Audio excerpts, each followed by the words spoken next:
We are talking about the job application bot problem. This is not new. So it's important that we know that these systems have been around for a while. They've just recently, maybe in the past year or so, gained popularity to the point that they are changing the way the landscape of job search and hiring looks.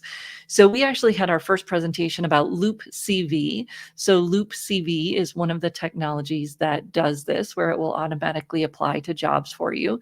And we actually had a presentation by Adrian Tan during our career jam. He was talking about this technology. So they're not new. They've been around for a long time. But what we've seen in the last 18 months or so is a lot of capital investment going into these types of technologies, because of course job seekers want the process to be easier. So now there is a market for job seekers to use these technologies. We're seeing more of them come onto the scenes. Now, there are varieties of these technologies. There are ones that apply for you, and there are ones that just help you. So they might store the information for you, and then you use it to help you apply, not to lazy apply for you.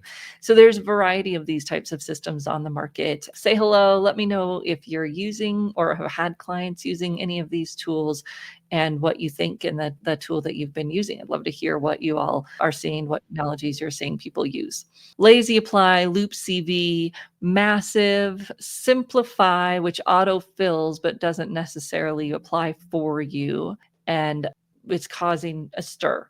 So I found some data from 2023 that was talking about how applications per open position have gone up 40 to 50% from 2022 to 2023 because of these systems. I'd love to see what the 2024 numbers look like, if it's still on the rise or if it's kind of leveled off because people, may have tried this and found that it didn't work. But let's think about where this might be helpful. So if you are in a very niche job, this could be helpful because one, your resume is going to be really targeted, and two, the jobs that these systems find for you would be very targeted. If you go onto something like Indeed, Monster, Career Builder, and you have a hard time finding job announcements that match what you want to apply to, these tools will probably not be a good fit for you because they are going to be finding those announcements and sending your resume to them, even though they're really not a good fit for you. So you need to be ultra focused so that you can have that targeted resume and ideally be applying to jobs that don't get a flood of applicants on a regular basis.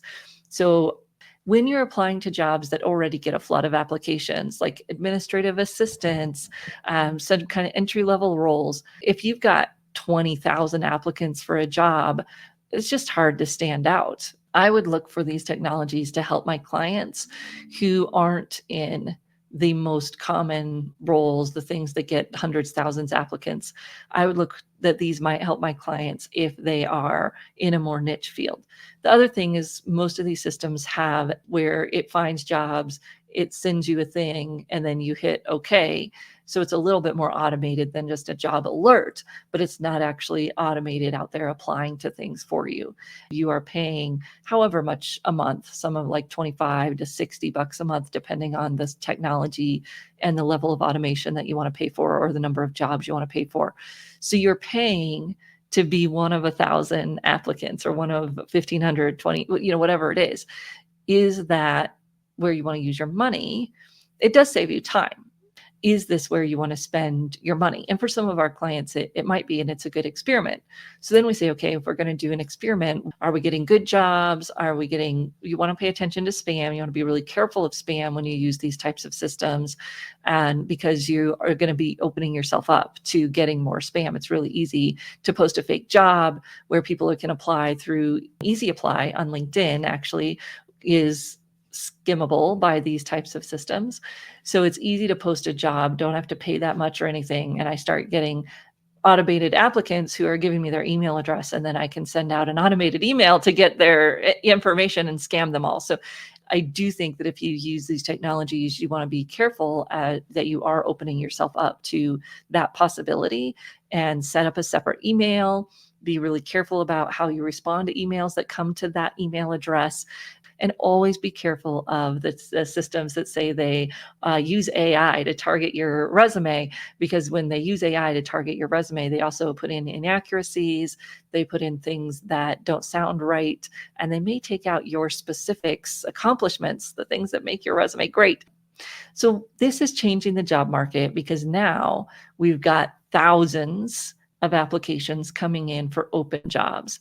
And what I'm hearing from recruiters, and I'd love to hear what you're hearing, or if you are a recruiter, what you're seeing as well, is a return to communities and how they're using communities to recruit now, because when they post a job on these job boards, they're getting floods of unqualified people. Unfortunately, this has also targeted LinkedIn's Easy Apply. So if you apply via Easy Apply on LinkedIn, that job has been scraped by these systems, and it's subject to the same huge numbers of applicants, perhaps. And so we've got to help job seekers understand how to use these technologies for their benefit if they can, but then how to redirect their efforts into the ways that recruiters are hiring right now because of these challenges. And they're doing more networking, they're doing more community building, they're getting referrals from their network, and they're maybe posting on niche job boards or things that aren't being scraped by these systems. Any of your big job boards are. Monster, Career Builder, Indeed, LinkedIn, they're all being scraped by these automated apply tools. So how can you help job seekers find ways to connect with recruiters in a more meaningful way so that they stand out instead of being one of 1,000?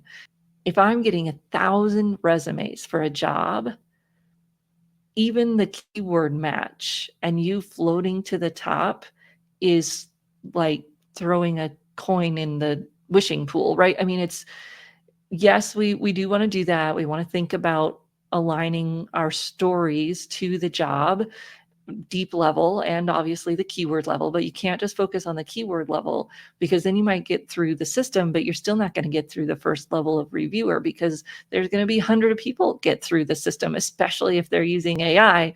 They've got all the keywords. So I'm a recruiter and I'm using the scoring system, which most recruiters aren't anyways. I'm looking at all the resumes.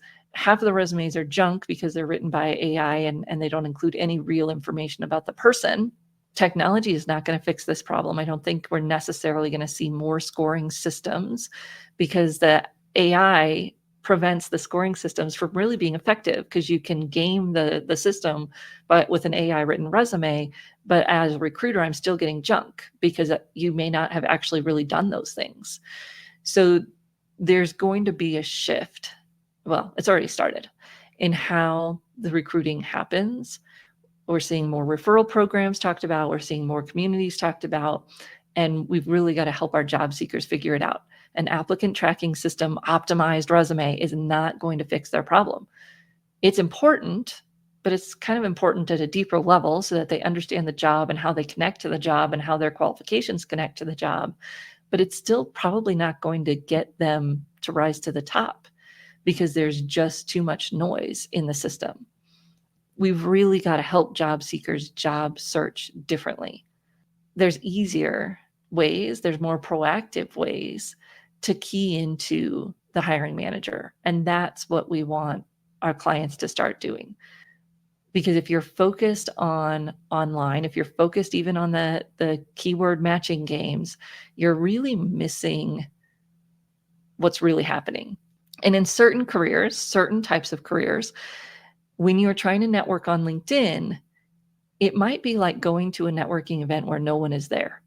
Or you're going to a networking event, and I don't know, maybe you did this when you were starting your business, but when I started my business, I'd go to the chamber, and it just was not my people, right? It was real estate agents and financial services, and they could have been my people, but I didn't know how to connect with them. And then as my business changed, they really, really weren't my people. So I was going to these networking events that were nonsense, right? They just weren't going to make a difference. And for a lot of our clients, that's what they're getting when they go to LinkedIn. They're networking with a bunch of salespeople and career services providers when they need to be networking with other engineers or whatever it might be. And so we've really got to help our clients figure out who do they want to be engaging with, and then where are those people? Because that online game has just been taken over by the bots. And it doesn't mean you still can't find a job by applying online, or that that's not an important part of the process.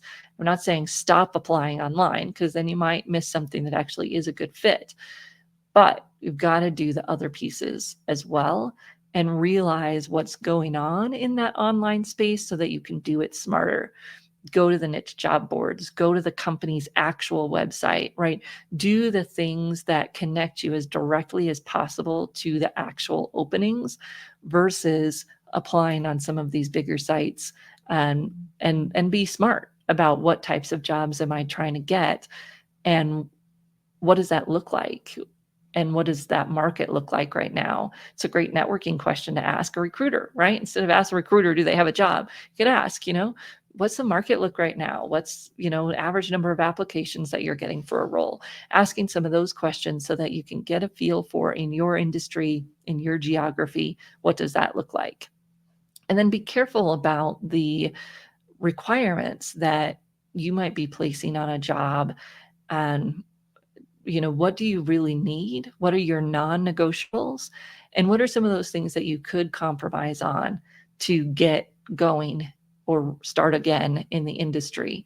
Do you absolutely need remote work? Could you do hybrid? Are there some things that you could compromise on a little bit to get yourself moving in the job market? So that's my trend for the day, and some tips that can help you and your clients get out of that noise and really think about how they can connect. Of course, if you're in our space, a career services side space, one of the ways to do that is to help people really understand who they are, who their audience is, and how they can connect the dots.